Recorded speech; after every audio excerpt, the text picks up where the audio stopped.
Hi, my name is Ari and I have type 2 narcolepsy. Narcolepsy is an autoimmune condition that causes excessive and sudden daytime sleepiness as well as increased REM sleep, paralysis, and hallucinations at night. I'm currently a junior at MIT studying computer science here in Cambridge, Massachusetts. Now, this isn't my first rodeo. Over my life, I've battled an eating disorder, PTSD, and depression, but narcolepsy affects my life differently than these other conditions have. For example, I can't drive long distances safely for fear of falling asleep at the wheel. I also have a hard time sitting through movies and TV shows. And learning can be really difficult too. I'm either too tired to understand what the professor is saying or sleep through and miss the class entirely. But I never want to let that hinder me from reaching my full potential here at MIT in the future, which brings me to my first point. There's power in being vulnerable and there is power in asking for help. Because I try to be as open as I can about my condition, I've been able to develop a strong support network consisting of friends, admin, and teachers alike who are there to help me when I need it most. And I know how hard it can be to ask for help.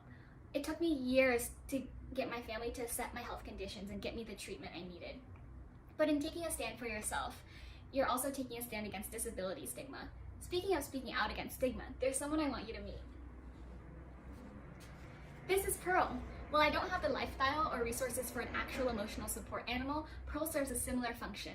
If I'm disassociating or distressed due to PTSD, I rely on the tactile nature of Pearl's fur to help ground myself. Pearl also acts as a great pillow if I'm tired and can't get to my bed and need to take a nap. Pearl is also a disability advocate. It's pretty odd to see a college-age student lugging around a huge stuffed animal, so when people ask, I take this time to tell them about my condition. My second point is, don't let your disability get in the way of your numerous abilities. It's true, I don't have as many waking hours in the day as most people do to get things done, and sometimes I'm slower to catch on to things because I'm so tired. But I don't let that hold me back from pursuing my interest in medical research and activism. Over the years, I've developed algorithms to analyze everything from immune cells to the efficiency of cancer-fighting drugs.